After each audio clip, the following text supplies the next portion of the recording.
Hello everyone. तो आज हम लोग पढ़ने वाले हैं हिस्ट्री, वो भी तमिलनाडु बुक से। सो हमारे पास सबसे पहला चैप्टर आता है related to the geographical conditions of the India. ठीक है, so the impact of the geography on the Indian history, unity in diversity. तो ये हमारा चैप्टर का नाम है। So let us start with the first chapter, the India geographical features and their impact on the history. So starting में हमें बताया गया है कि इट इज़ जनरली सेड कि जो हिस्ट्री होती है ना, उसकी दो आँखें होती है। एक तो होती है क्रोनोलॉजी और एक होती है जोग्राफी। क्रोनोलॉजी यानी कि टाइमिंग, ये चीज़ इस टाइम पे हुई थी, ये चीज़ 1950 में हुई थी, ये चीज़ 1947 में हुई थी। और ज्योग्राफी मतलब यहाँ पे हुई थी, ऐसी हुई थी, पहाड़ थे यहाँ पे, नदियाँ थी यहाँ पे। In other words time represent करता है किसको? क्रोनोलॉजी को। और ज्योग्राफी किसको रिप्रेजेंट करता है? स्पेस को। सो दोनों ही इंपॉर्टेंट सिग्निफिकेंट फैक्टर्स हैं डिटरमाइन द हिस्टोरिकल प्रोसेस। तो यहाँ पे सबसे पहला क्वेश्चन आता है हमारे पास कि अगर हमें एक हिस्टोरिकल प्रोसेस को समझना है तो उसके लिए हमें दो चीज़ों की आवश्यकता पड़ती है। पहले कि उस चीज़ का क्या टाइम था, दूसरा कि उसकी क्या लोकेशन थी, वो क्या स्पेस में हुई, ठीक है, उसकी क्या जोग्राफिकल लुक था। नेक्स्ट आता है कि इन पर्टिकुलर एक जो कंट्री की ज्योग्राफी होती है वो लार्जली डिटरमाइन करती है उसके हिस्टोरिकल इवेंट्स के ऊपर। ठीक है, सो मतलब हम लोग सीधा सीधा कहें तो ज्योग्राफी जो है वो हिस्ट्री पर डिपेंड करती है कहीं ना कहीं, और जो हिस्टोरिकल इवेंट्स है वो भी ज्योग्राफी से इन्फ्लुएंस होते हैं। The history of India is also influence by geography. ठीक है, सो जो भी इंडिया में हिमालयन है, जो भी रिवर सिस्टम है, वो कहीं ना कहीं हमारे हिस्टोरिकल इवेंट्स, जो भी वॉर्स हुए, बैटल हुए, उन सभी को इसने इन्फ्लुएंस किया है। Hence the study of geographical features is very important if you want to understand history in a better way. So Indian subcontinent जो है ये एक वेल डिफाइंड जोग्राफिकल यूनिट है। अगर हम इंडिया को मेन डिवाइड करें तो हम तीन पार्ट्स में इंडिया को मेनली डिवाइड कर सकते हैं। सबसे पहले तो आता है हमारे पास हिमालयन माउंटेन्स, फिर आते हैं इंडो गंगेटिक प्लेन्स, ठीक है, और फिर सबसे नीचे आता है southern peninsula. Himalayan mountains, the young fold mountains, Indo Gangetic plains, जो एलुवियम रिच एरिया है, और साउथर्न पेनिनसुला जहाँ पर बसाल्ट, वोल्केनिक, डेक्कन प्लेट्यू, ये सब है। ठीक है, फिर आता है कि अगर हम बात करें so there are 5 countries in the subcontinent की जो मेन 5 कंट्रीज हैं, जैसे इंडिया, पाकिस्तान, बांग्लादेश, नेपाल, भूटान, ये टुगेदर क्या करते हैं? फॉर्म करते हैं इंडियन सब कॉन्टिनेंट को। India is the largest among them all. सबसे बड़ा इनमें से कौन सा है? इंडिया है। ठीक है, और इसके अंदर मतलब इस टाइम पे जब ये बुक लिखी गई है तो इस टाइम पे 28 स्टेट थी, 6 यूनियन टेरिटरीज थी। ठीक है, और अब कितनी स्टेट्स हैं और अब कितनी यूनियन टेरिटरीज हैं? ठीक है, कमेंट। ओके, नेक्स्ट आता है इसके बाद according to 2001 census the population of India is over 100 crore. ठीक है, तो अभी इसके अलावा तो इसके बाद तो 2011 का सेंसस हो चुका है, राइट। सो उसका हम लोग अपडेटेड वर्जन यहाँ पर लिख देंगे। नेक्स्ट आता है अपने पास हिमालयन माउंटेन्स। तो हिमालयन माउंटेन्स जो है ये नॉर्थ में लोकेटेड हैं। ठीक है, जैसे कि अगर हम यहाँ पर बनाएं इंडिया, सो ये हमारा इंडिया हो गया। सो इंडिया में मोस्टली 3 डिवीजन्स हैं, जैसे कि अभी हमने पढ़ा। यहाँ पर नॉर्थ में हो गए हमारे पास हिमालयन माउंटेन्स, ये पूरा पेनिनसुलर प्लेट्यू, और यहाँ पर इंडो गंगेटिक प्लेन। सो हिमालयन माउंटेन्स जो हैं इंडिया के नॉर्थ में लोकेटेड हैं। ठीक है, इनकी शुरुआत पमीर से होती है, एक्सट्रीम नॉर्थ वेस्ट से, यहाँ से पमीर हो गया शुरू। ठीक है, और फिर ये माइटी हिमालयन रेंजेस एक्सटेंड करता है टू द नॉर्थ ईस्ट। अगर हम इसको फैलाएं तो ये यहाँ से लेकर पूरा नॉर्थ वेस्ट, यानी कि इस तरीके से जो है स्प्रेड होते हैं हिमालयन। ठीक है, सबसे ऊपर ग्रेट हिमालयाज, फिर इस तरीके से नीचे शिवालिक्स तक जो लोअर हिमालयाज होते हैं, Shivaliks, right. It has a length of nearly 2560 kilometres with average breadth of 24320। जो हाईएस्ट पीक है हिमालयस की वो माउंट एवरेस्ट है, जिसकी हाइट लगभग 8869 मीटर्स तक है। ठीक है, जो हिमालयस होते हैं इनको नेचुरल वर्ल्ड कंसीडर किया जाता है। ये प्रोटेक्ट करती है कंट्री को against the cold Arctic winds. अगर हिमालयस नहीं होते तो जो साइबेरिया की ठंडी ठंडी हवाएं हैं वो भारत की क्लाइमेट को बहुत ज़्यादा अफेक्ट करती है, और यहाँ पे भी बहुत ज़्यादा ठंड होती है सर्दियों में। लेकिन अगर अब हम बात करें प्रेजेंट की तो यहाँ पर अब हिमालयस हैं, जिसकी वजह से जो कोल्ड विंड्स होती हैं वो रुक जाती हैं, और यहाँ का जो तापमान है नॉर्थर्न इंडिया का वो इतना ठंडा नहीं होता in comparison to the upper countries जो हैं। नेक्स्ट आते हैं Himalayan region is mostly inhospitable in winter and generally covered snow. कि सर्दियों में हिमालयंस पे रहना या वहाँ पर जाना बहुत मुश्किल होता है बिकॉज वो स्नो से कवर हो जाता है कम्प्लीटली। ठीक है, नेक्स्ट आता है it was consider for a long time कि जो हिमालय है वो एक नेचुरल बैरियर की तरह एक्ट करता है to protect India against the invasions. की पहले पुराने ज़माने में मानते थे कि हिमालय जो है वो एक हमारा क्या है, नेचुरल बैरियर है, जिसकी वजह से यहाँ से इन्वेजन होना इम्पॉसिबल है। लेकिन धीरे धीरे करके विद द इन्वेंशन और धीरे धीरे करके जो है ये जो एक फैक्ट है ये थोड़ा थोड़ा गलत साबित होता गया। कैसे? क्योंकि जो पासेस थे जैसे खैबर पास, बुलान पास, खुर्रम पास, गोमाल पास, ठीक है, धीरे धीरे ये इन्वेंट किए गए। रूट्स और ट्रांसपोर्टेशन में इंप्रूवमेंट होती गई, जिसकी वजह से रूट्स डेवलप हुए between India and central Asia. ठीक है, इसके अलावा जो है ठीक है। सो मोस्टली हमें यही बात याद रखनी है कि ये जो पासेस थे धीरे धीरे करके लोगों ने इसके ऊपर आना जाना जो है इनका बढ़ता चला गया, जिसकी वजह से कंटिन्यूस फ्लो ऑफ ट्रैफिक जो है हमें इन पासेस के थ्रू देखने को मिला। ये जो पासेस थे बेसिकली ये यहाँ पर Hindu Kush mountain north west side पे थे, नॉर्थ ईस्ट पर नहीं, नॉर्थ वेस्ट साइड पर ये माउंटेन ज़्यादातर हमें देखने को मिलते थे। मैनी पीपल्स जो थे they came to India through these passes as invaders and immigrants. कुछ जो घूमने के लिए आते थे, कुछ जो थे वो हमला करने के लिए आते थे इन्हीं पासेज में से। कौन से पासेज की बात की गई है यहाँ पर? पासेज जैसे कि खैबर पास, बुलान पास, खुर्रम पास, कोमल पास, और ये कहाँ पर लोकेटेड है? हिंदकुश, सुलेमान, कीर्था रेंजेस में। ठीक है। नेक्स्ट आता है अपने पास, जैसे यहाँ पर you could see this is a Sulaiman range. इसी तरीके से यहाँ पर ये जो इलाके थे यहाँ पे क्या होता था, अलग अलग पासेज से लोग आते थे, ट्रैवल करते थे, जिनमें से कुछ इमिग्रेंट्स थे और कुछ कौन से थे? इन्वेटर्स। नेक्स्ट आता है अपने पास बहुत सारे पीपल जो थे वो इंडिया के अंदर इसी पासेज के थ्रू आते थे। फिर आता है अपने पास जैसे कि Indo Aryans, Indo Greeks, Parthians, Sakas, Kushanas, Hunas, Turks, ये सभी इंडिया के अंदर इन्हीं पासेज से ट्रैवल करते हैं। जो स्वात वैली है in this region formed another important route. Alexander of the Macedon came to India through this important route. So it is a very important concept की, it is a very important fact कि जो Alexander था मैकेडोन का वो किस पास से आया था या किस जगह से इंडिया के अंदर आया था। तो हमारा आंसर आएगा स्वात वैली। ठीक है, Swat valley, Alexander of the Macedon जो है वो इंडिया के थ्रू इसी पास से आया था। नेक्स्ट आता है अपने पास कि apart from invading आर्मीज, missionaries, merchants की इन्वेजन्स के अलावा जो है बहुत सारे मिशनरीज जो अपना रिलीजन फैलाने के लिए आए वो इन्हीं पासेस से आए, मर्चेंट्स भी इन्हीं पासेस से आए। Therefore these passes in the north west mountains जो है इसने ट्रेड को भी बढ़ावा दिया है, इन्वेजन्स को भी बढ़ावा दिया है, लेकिन साथ साथ कल्चरल कंटेक्ट्स को भी बढ़ावा दिया है between India and the Central Asia. In the north of the Kashmir is the Karakoram ranges, the second highest peak in the world, mount Godwin Austin is situated है, जिसको हम लोग K2 भी कहते हैं। माउंट गॉडविन ऑस्टिन ये सेकंड हाईएस्ट पीक है after the mount Everest. ठीक है, और थर्ड कौन सी है? कंचनजंगा। ठीक है। So in the north of the Kashmir Karakoram ranges हैं। ठीक है, जैसे कि ये अपना कश्मीर हो गया तो यहाँ पर क्या है? काराकोरम रेंजेस हैं यहाँ, जिसमें लोकेटेड है सेकेंड नंबर पर हाईएस्ट पीक, ठीक है, पूरे वर्ल्ड की, that is Mount Godwin Austen. This part of Himalayas and passes are very high, snow covered in the winter. जो काराकोरम हाईवे है where Gilgit is connected to the Central Asia but there was little communication through this route. यहाँ पे question आता है कि जो Karakoram highway है जो कि गिलगिट से पास करता है वो किसको कनेक्ट करता है? इंडिया को सेंट्रल एशिया के साथ कनेक्ट करता है। नेक्स्ट आता है जो वैली ऑफ कश्मीर है, ये भी हाई माउंटेन से घिरी हुई है। However it could be reached to several passes. The Kashmir valley remains unique for it tradition and the culture. Nepal is also a small valley under the foot of Himalayas. ठीक है। Next अपने हमारे पास आते हैं east Himalayas extend up to Assam. फिर हमें बताया गया है कि अब हमने ये पूरा पढ़ा, पहले हमने हिंदू कुश, सुलेमान रेंजेस पढ़े, फिर हम यहाँ पर काराकोरम रेंजेस पे आए। ठीक है, फिर धीरे धीरे करके हमने नेपाल और माउंट जो एवरेस्ट है वो नेपाल में लोकेटेड है। फिर अब हम पहुँच गए इस साइड पे। ठीक है, अब हम पहुँच गए इस साइड पे जहाँ पे पटकाई बूम, नागाई, लुशाई रेंजेस हैं। ठीक है, जो कि इस तरीके से पूर्वांचल हिल्स का पार्ट है। So in the East Himalayas extend up to Assam. The important mountains in this region are Patkai Boom, Patkai, Nagoi, Lushai ranges. These hills are covered with the thick forest due to the heavy rains and mostly remain inhospitable. जो mountain है north east India के, it is very difficult to cross because यहाँ का जो climate है वो काफ़ी कैसा है? एवरग्रीन फॉरेस्ट को सपोर्ट करने वाला है, बहुत हैवी रेंस रहती हैं यहाँ पे। नेक्स्ट आता है तो ये हमारे पास हिमालयस डन। पूरी ज्योग्राफी में हिमालयस के बारे में हम और डिटेल में पढ़ेंगे, बट हमारी ये जो बुक है वो हिस्ट्री से रिलेटेड है, इसलिए ज्योग्राफी के बारे में सिर्फ ब्रीफ में दे रखा है इसमें। सो नेक्स्ट आता है अपने पास इंडो गंगैटिक प्लेन्स। इसमें भी हम लोग ज़्यादा डिटेल में नहीं, प्री ब्रीफ में समझते हैं कि जो इंडो गंगैटिक प्लेन है ये 3 मेन रिवर्स से जो है बनता है। कौन सी 3 मेन रिवर्स हैं? गंगा है, इंडस है, ब्रह्मपुत्रा है। ये जो वास्ट प्लेन है इंडस गंगा, देखो यहाँ पर इंडस, फिर यहाँ पर इस तरीके से गंगा, और फिर ये ब्रह्मपुत्रा जो असम वगैरह से जाती है। So this vast plain is mostly fertile productive because of the alluvial soil brought by the streams of the rivers and the tributaries. Next आता है जो इंडस रिवर होती है ये हिमालय से निकल के झेलम, चेनाब, रवि, सतलुज, ब्यास, ठीक है, ये इसकी क्या है? मेन ट्रिब्यूटरीज है। ठीक है, सो झेलम, चेनाब, रवि, सतलुज, ब्यास इंडस की मेजर ट्रिब्यूटरीज हैं। और जो पंजाब प्लेन है वो इसी 5 रिवर्स का बना हुआ है। पंचनाद जो है पंजाब के अंदर क्या कहा जाता है? लैंड ऑफ 5 रिवर्स इसको कहा जाता है। सिंध जो है it is also situated in the lower valley of the Indus. The Indus plain is also known for its fertile soil. फिर आता है कि जो थार डेजर्ट है, अरावली हिल्स है, ये भी कहाँ पर है? इंडस गंगैटिक प्लेन्स के बीच में लोकेटेड है।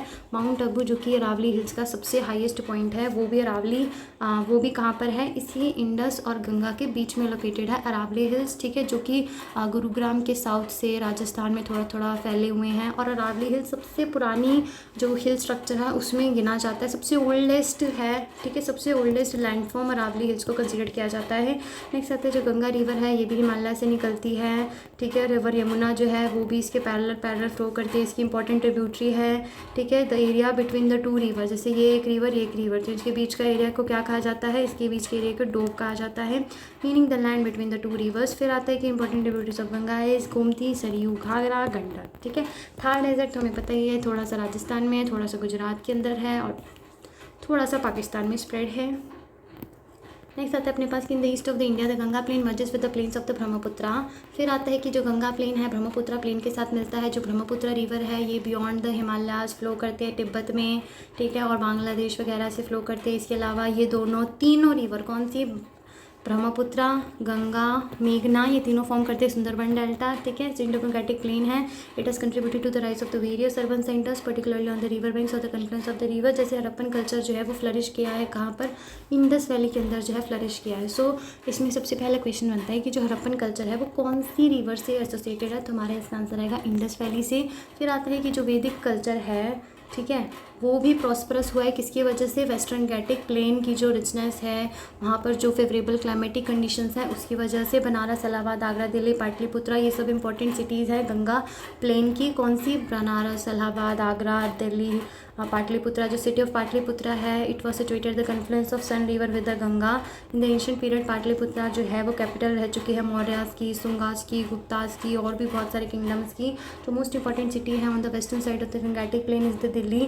Most of the decisive battle of the Indian history जैसे कि कुरुक्षेत्र हो गया, बैटल ऑफ तरेन हो गया, पानीपत के 3 बैटल्स हो गए, वो भी सब कहाँ पर, दिल्ली के आसपास ही फॉट किए गए हैं, ठीक है। सो ये है important significance of the Gangetic plain, ठीक है। सो हमने सिटीज़ के बारे में पढ़ा जैसे पाटलिपुत्रा, बनारस, इलाहाबाद, आगरा, दिल्ली। नेक्स्ट आता है अपने पास कि also this plain had always been a source of temptation attraction for the foreign invaders, क्योंकि यहाँ पर बहुत अच्छी वेल्थ है, फर्टिलिटी है।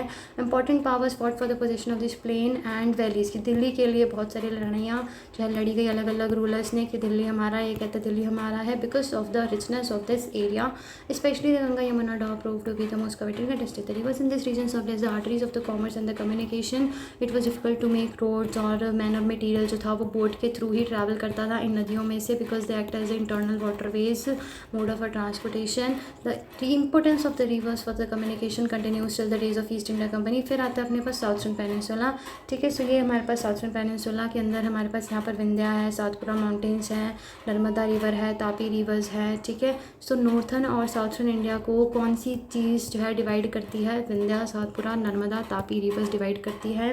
The plateau to the south of the Vindhya mountain is the Deccan plateau, जो कि वोल्केनिक रॉक्स का बना हुआ है, ठीक है, बसाल्टिक रॉक्स का बना हुआ है, ठीक है। सो ये जो रॉक्स होते हैं ना ये बहुत ज़्यादा ईजी रहते हैं कटिंग वगैरह करने के लिए, इसलिए हमें यहाँ पर बहुत सारी मोनेस्ट्रीज और टेम्पल्स वगैरह डेक्कन में देखने को मिलते हैं, ठीक है। डेक्कन प्लेट्यू जैसे कि हम कह रहे हैं कि ये अपना क्या है, डेक्कन प्लेट्यू है यहाँ पर।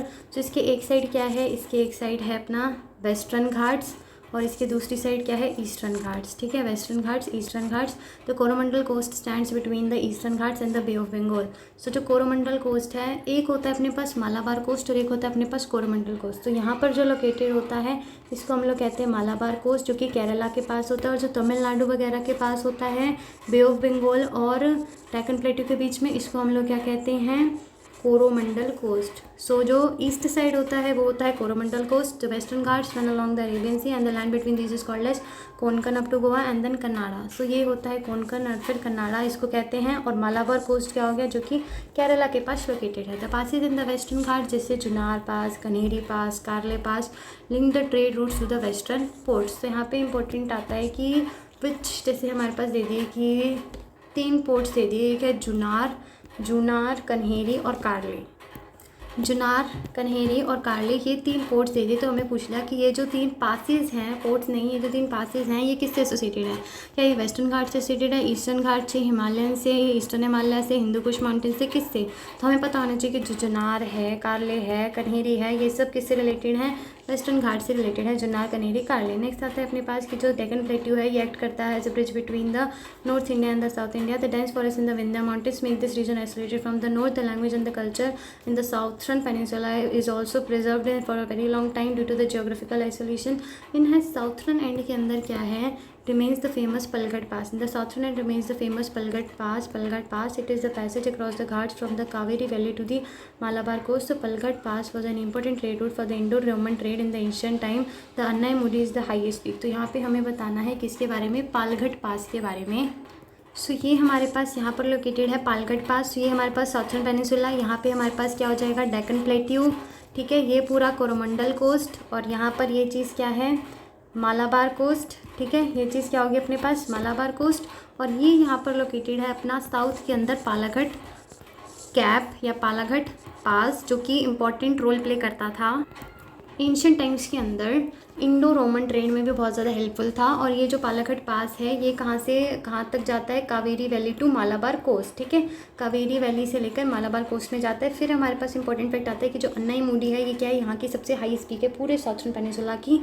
दोदापेटा is another highest peak in the Western Ghats. तो वेस्टर्न घाट की सबसे हाईएस्ट पीक कौन सी है? दोदापेटा है। फिर ईस्टर्न घाट्स जो होते हैं they are not very high and have several openings caused by the eastward flow of the rivers into Bay of Bengal. की यहाँ पर ईस्टर्न घाट्स जो है ना वो इतने ज़्यादा ऊंचे नहीं हैं, प्लस यहाँ पर काफ़ी ज़्यादा ओपनिंग्स हमें देखने को मिलेगी, क्योंकि जब भी एक रिवर क्या है यहाँ पे बहुत सारे रिवर्स क्या हैं आती है बे ऑफ बंगाल में चली जाती है। सो वो एक गैप क्रिएट कर देती है। सो ओपनिंग अपने आप हो जाती है और वो इतने ज़्यादा हाई भी नहीं होते ईस्टर्न घाट्स। नेक्स्ट आता है अपने पास यहाँ पर कि the port cities of Arikamedu, Mallapuram and Kaveripattanam they were situated on the Coromandel coast. तो जैसे कि हमें पता है कि मालाबार कोस्ट के अंदर पुराने टाइम पे कैलिकट्स वगैरह होते थे, इंपॉर्टेंट सेंटर, ठीक है। मैंगलोर वगैरह, मैंगलोर क्या होता है वो? हाँ, मैंगलोर ही था। सो मैंगलोर हो गया, कैलिकट हो गया, जहाँ पे 1948 के अंदर वास्को द गामा आया था, राइट। सो यहाँ पे इंपॉर्टेंट सेंटर्स ही हो गए। तो कुछ इंपॉर्टेंट सेंटर्स या पोर्ट जो थे वो इस साइड पे भी थे, जैसे कि हमारे पास अरिकामेदु हो गया, मल्लापुरम हो गया और कावेरी पट्टनम हो गया, ठीक है। सो ये हमारे पास 3 हमने बता दी। नेक्स्ट आते हैं अपने पास कि जो साउथर्न पेनिनसुला था ना दे वर ऑलमोस्ट रनिंग पैरेलल, की जो मेजर रिवर्स है ना यहाँ पर कुछ मेजर रिवर्स भी हैं, but there is a big difference between the rivers of the southern and the northern India. की जो नॉर्थर्न इंडिया की रिवर थी ना मोस्टली क्या है? पेरेनियल रिवर्स है, मतलब वो पूरे साल फ्लो करती है, जैसे इंडस, गंगा, ब्रह्मपुत्रा, ये क्या है? नॉर्थर्न रिवर का पार्ट है और ये पूरे साल फ्लो करेंगे। लेकिन जो साउथर्न पेनिनसुला के रिवर्स हैं these are considered as non perennial, because इनकी जो फ्लो होता है वो डिपेंड करता है रेनी सीजन के ऊपर, ठीक है। So major river of southern peninsula यहाँ पर जैसे महानदी हो गई, is at the eastern end of the peninsula. फिर हो गया Narmada, Tapi, run from east to west. Run from east to west मतलब कि वो ईस्ट से लेकर शुरू करती थी और वेस्ट में। सो ये नर्मदा, ये हो गई तापी। महानदी उड़ीसा वगैरह में इस तरीके से ईस्ट साइड फ्लो करती थी। Other rivers like Godavari, Krishna, Tungabhadra, Kaveri ये भी फ्लो करती थी। The reverse make the plateau of very fertile reverse. तो जहाँ जहाँ पर रिवर्स थी ना वहाँ पर क्या था? बहुत फर्टाइल एरिया है। Throughout the history the region between Krishna and the Tungabhadra Raichur doab remain a bone of contention between the major kingdom. अब बोन ऑफ कंटेंशन का मतलब क्या होता है? ये आ गई है अपनी इंग्लिश वोकैबुलरी का एक इडियम। बोन ऑफ कंटेंशन मतलब झगड़े की वजह। सो जो ये राइचूर डोब है, एक और यहाँ पर एक क्वेश्चन आता है कि जो राइचूर डोब है ये कौन सी 2 रिवर्स की वजह से फॉर्म होता है? तो राइचूर डोब में हम बताएंगे केटी। केटी यानी कि कृष्णा और तुंगाभद्रा, ठीक है। सो केटी मतलब कृष्णा और तुंगाभद्रा। सो जो राइचूर डोब है ये कृष्णा और तुंगाभद्रा रिवर्स के बीच में लोकेटेड है और ये बोन ऑफ कंटेंशन है, झगड़े की वजह था पुराने ज़माने में अलग अलग किंगडम्स के बीच में। फिर हमने पढ़ा यहाँ पर अन्नाईमुदी क्या है? अन्नाईमुदी क्या है? एक सबसे हाईएस्ट पीक है। फिर हमने यहाँ पे रिवर्स के बारे में पढ़ा कि गोदावरी, कृष्णा जो है ये इंपॉर्टेंट रिवर्स है यहाँ की, ठीक है। कुछ रिवर्स जो हैं हमने पढ़ा कि ईस्ट टू वेस्ट ट्रैवल करती हैं, लेकिन कुछ रिवर्स जो है वो वेस्ट टू ईस्ट भी फ्लो करती हैं, जिनमें कि हमने गोदावरी, कृष्णा, तुंगाभद्रा, कावेरी पढ़ा। नेक्स्ट आता है यहाँ पर राइचूर डोब के बारे में हमने पढ़ा, जो कि कृष्णा तुंगाभद्रा के बीच में फ्लो करती थी। अगर हम एक बार एक रिवर्स का लुक लें तो सो यहाँ पे ये रही हमारे पास नर्मदा रिवर जो कि ईस्ट से वेस्ट में फ़्लो करती है, ठीक है। तापी रिवर, नेक्स्ट आता है महानदी रिवर, यहाँ पर ईस्ट में फ़्लो करती है। फिर ये गोदावरी जो कि यहाँ से फ़्लो करते करते बे ऑफ बंगाल में चली जाती है, कृष्णा, और नीचे कावेरी, ठीक है। ये हमने एक बार छोटा सा रिवर्स के ऊपर लुक लिया। नेक्स्ट आता है अपने पास यहाँ पर टॉपिक कि जो थ्रू आउट द हिस्ट्री राइचूडो के बारे में हमने पढ़ा। फिर deltaic plains formed by these two rivers at the mouth became famous under the Satavahanas. A number of the towns in the float the first in the beginning of the Christian era. Next आता है जो Kaveri delta है, जो हमने देखा नीचे south में located थी कावेरी, यहाँ पर constitute distinct geographical zone in the far south. It become the seat of Chola power. So Kaveri जो रिवर है वो किसका सेंटर ऑफ पावर था उस टाइम पे? चोला पावर जो थे यहाँ पर फ्लरिश किया इन्होंने। जो कावेरी बेसिन है वहाँ पर रिच कल्चर, ट्रेडिशन कल्चर हमें देखने को मिला। As the southern peninsula is gifted with a very long coast line. So the people of this region जो है ये बहुत ज़्यादा मैरी टाइम एक्टिविटीज़ में क्या करते थे? इंटरेस्टेड रखते थे। Great deal of trade commerce जो है साउथर्न इंडिया में होता था because of the sea ways, ठीक है, क्योंकि उस टाइम पे सी वेज जो थे, सी सबसे इम्पोर्टेंट क्या था? मोड ऑफ ट्रांसपोर्टेशन था। सो जहाँ पर सी कोस्ट लाइन वहाँ पर क्या था? Better trade. In the east mariners reached countries like Java, Sumatra, Burma, Cambodia. Apart from trade this spread Indian art and culture. The commercial contracts between south India and the Greco Rome countries flourish during the cultural ties. So Greek, Romans, इनकी वजह से जो south India का था ये यहाँ पर travel करते थे, तो यहाँ का एक्सचेंज ऑफ कल्चर भी हमें देखने को मिला। नेक्स्ट आता है अपने पास अगला कि India is a land of diversity. So the history of the ancient India is very interesting because India proved to be a melting pot of numerous races. यहाँ पर Aryans, Indo Aryans, Greeks, Scythians, Hunas, Turk, ये सब इन्होंने सभी races ने India को अपना घर बनाया था। Each ethnic group contributed its might to the making of Indian culture. सभी पीपल जो थे they were mixed up so integratedly and with one another that present none of them could be identified in the original form.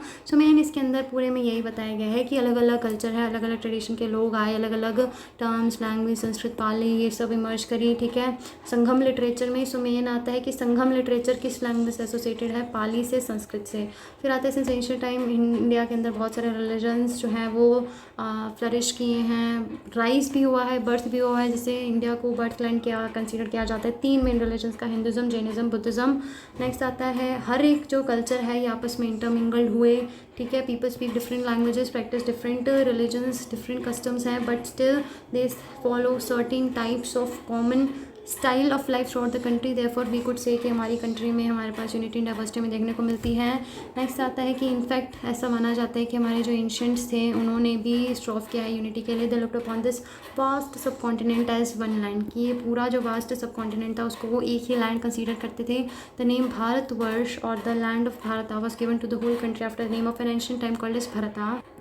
So basically भरता या फिर भारत एक ancient tribe थी जिसके नाम पर भारतवर्ष या द लैंड ऑफ भारता जो है पूरी कंट्री को दिया गया। हमारे जो पुराने poets, philosophers, writers view this country as integral unit. This kind of political unity was attained at least twice during the Mauryan and Gupta empire. The unity of India was also recognised by the foreigners. They first came into contact with the people living on the Sindhu और the Indus and they name the whole country after this river. So unity of the India जो थी वो हमारे यहाँ पर recognise करी किसका नाम देके? पूरे सब कॉन्टिनेंट को एक ही नाम देके, भारतवर्ष। फिर हमने इन यूनिटी ऑफ इंडिया को कैसे रिकॉग्नाइज़ किया? फॉरेनर्स ने कैसे रिकॉग्नाइज़ किया? उन्होंने क्या किया कि they first came into contact with the people living on Sindhu और Indus. So they name the whole country after this river. उन्होंने पूरी कंट्री को एक रिवर के नाम पे, एक ही रिवर के नाम पे पूरी कंट्री का नाम रख दिया, ठीक है। सो सिंधु रिवर के ऊपर उन्होंने नाम रखा हिंद, ठीक है। बिकॉज यहाँ पे क्या है कि जो वर्ड हिंद है ना, it is derived from Sanskrit term Sindhu and in course of time the country came to be known as India in the Greek and Hind in the Persian and Arabic language. So Greeks ने basically, तो अगर हमसे पूछा जाए कि जो India जो आज हम कहते हैं ये कौन सी भाषा से आया है? ग्रीक से आया है, पर्शियन से आया है, इटाली से आया है, किससे आया? तो हमारा आंसर आएगा ग्रीक। सो जो टर्म इंडिया है वो कहाँ से आई है? ग्रीक से आई है। नेक्स्ट आता है अपने पास efforts for the linguist and the cultural unity of the country. They were made throughout the ages. In the 3rd century BC, Prakrit language served as a lingua franca of the country.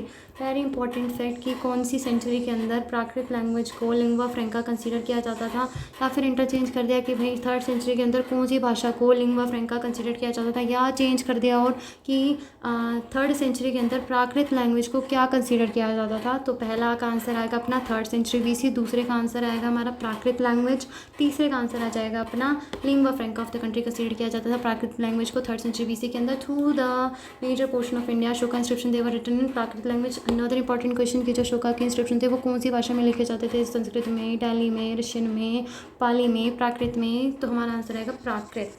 फिर आता है जो ancient epic थे रामायण महाभारत, ठीक है, ये भी कहाँ लिखे गए थे, किस में लिखे गए थे, संस्कृत में लिखे गए थे। हालांकि इन एपिक्स को रिप्रेजेंट किया गया, प्रेजेंट किया गया later on in very different local language. Also the Indians cultural values and ideas were expressed in different forms, the substance remain the same throughout the country, hence India has emerged as a multi religious multi cultural society और एक real strength लाई करती है। तो ये हमारा पूरा course chapter done, जिसमें हमने स्टडी किया जोग्राफिकल फीचर्स ऑफ इंडिया के बारे में, हिमालयन माउंटेन्स के बारे में, river system of Indo-Gangetic plain, southern peninsula के बारे में, कि how the long coast helps in the maritime activities, किस तरीके से इंडिया इमर्ज किया एक मल्टीकल्चरल सोसाइटी। नेक्स्ट आता है हमारे पास यहाँ पर मॉडल क्वेश्चंस, ठीक है।